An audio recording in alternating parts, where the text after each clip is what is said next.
ആഷിഖ് തുടരുന്നുണ്ട്. മറ്റൊരു പ്രധാനപ്പെട്ട വാർത്ത കൂടിയുണ്ട്. തിരുവനന്തപുരം വഞ്ചിയൂരിൽ യുവ അഭിഭാഷകയെ ക്രൂരമായി മർദ്ദിച്ച കേസിൽ പ്രതി അഡ്വക്കേറ്റ് ബെയ്ലിൻ ദാസിനെ ഇന്ന് കോടതിയിൽ ഹാജരാക്കും. ഒളിവിലായിരുന്ന ബെയ്ലിൻ ദാസിനെ തിരുവനന്തപുരം സ്റ്റേഷൻ കടവിൽ വച്ചാണ് തുമ്പ പോലീസ് പിന്തുടർന്ന് പിടികൂടിയത്. ബെയ്ലിന്റെ മുൻകൂർ ജാമ്യാപേക്ഷയും തിരുവനന്തപുരം ജില്ലാ സെഷൻസ് കോടതി ഇന്ന് പരിഗണിക്കും. മുഹമ്മദ് ആഷിഖ് വിവരങ്ങൾ നൽകും. ആഷിഖ്, ഇന്നലെ ആ സംഭവവുമായി ബന്ധപ്പെട്ട വാർത്തകളൊക്കെ പുറത്തു വന്നപ്പോൾ തന്നെ ഇത്രയും ക്രൂരമായ തൊഴിലിടത്തിലൊരു യുവതിക്ക് പീഡനം നേരിട്ടതിൽ എല്ലാവരും അവരോടൊപ്പം തന്നെ നിൽക്കുന്നതായിരുന്നു. സ്വാഭാവികമായിട്ടും ഇനിയിപ്പോൾ ബെയ്ലിൻ ദാസിന്റെ കാര്യത്തിൽ ജാമ്യാപേക്ഷ പരിഗണിക്കുന്നതടക്കം കേസുമായി ബന്ധപ്പെട്ടതടക്കമുള്ള എന്തൊക്കെ നടപടിക്രമങ്ങൾ ഇന്നുണ്ടാകും?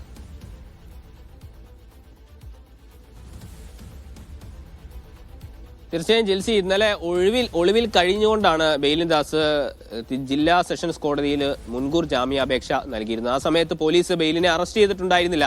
അറസ്റ്റ് ചെയ്യാൻ കഴിയാത്ത നിലയിൽ കോടതിയുടെ ഭാഗത്തുനിന്ന് ഒരു അനുകൂല നിലപാടുണ്ടാകുമെന്ന പ്രതീക്ഷയിലായിരുന്നു കേസെടുത്തിട്ടും ബെയ്ലിൻ ഒളിവിൽ കഴിഞ്ഞത്. ഈ സംഭവം ഉണ്ടായി ഉടനെ തന്നെ ബെയ്ലിൻ ഒളിവിൽ പോവുകയായിരുന്നു. അതിന് അഭിഭാഷകരുടെ അടക്കം, വഞ്ചിയൂർ കോടതിയിലെ അഭിഭാഷകരുടെ അടക്കം പിന്തുണയുണ്ടായിരുന്നു എന്നുള്ള ആരോപണങ്ങളടക്കം ഉയരുന്നുണ്ട്. ഏതായാലും ഒളിവിൽ കഴിഞ്ഞിരുന്ന ബെയ്ലിനെ ഇന്നലെ രാത്രിയോടുകൂടി പൂന്തുറയിലെ വീട്ടിൽ നിന്ന് പുറത്തിറങ്ങുമ്പോൾ നാടകീയമായി വാഹനം തടഞ്ഞുകൊണ്ട് പിടികൂടാൻ നിലവിൽ തുമ്പ പോലീസിന്റെ കസ്റ്റഡിയിലാണ് ബെയ്ലിൻ ദാസ് ഉള്ളത്. ബെയ്ലിന്റെ ഇന്ന് സ്വാഭാവികമായ നടപടിക്രമം എന്ന നിലയിൽ ഇന്ന് കോടതിയിൽ ഹാജരാക്കി ഒന്നെങ്കിൽ കസ്റ്റഡിയിൽ വാങ്ങുകയോ അല്ലെങ്കിൽ റിമാൻഡിന് അയക്കുകയോ ചെയ്യും. അതേസമയം നിലവിൽ ബെയ്ലിൻ ദാസ് കോടതിയെ ജാമ്യാപേക്ഷയുമായി സമീപിച്ചിരിക്കുന്ന പശ്ചാത്തലത്തിൽ ബെയ്ലിന് ജാമ്യം ലഭിക്കാനുള്ള സാധ്യതകളുമുണ്ട്. ബെയ്ലിനെതിരെ ചുമത്തിയിരിക്കുന്നത് ദുർബലമായ വകുപ്പുകളാണ് എന്നാണ് വിമർശകരടക്കം ചൂണ്ടിക്കാണിക്കുന്നത്.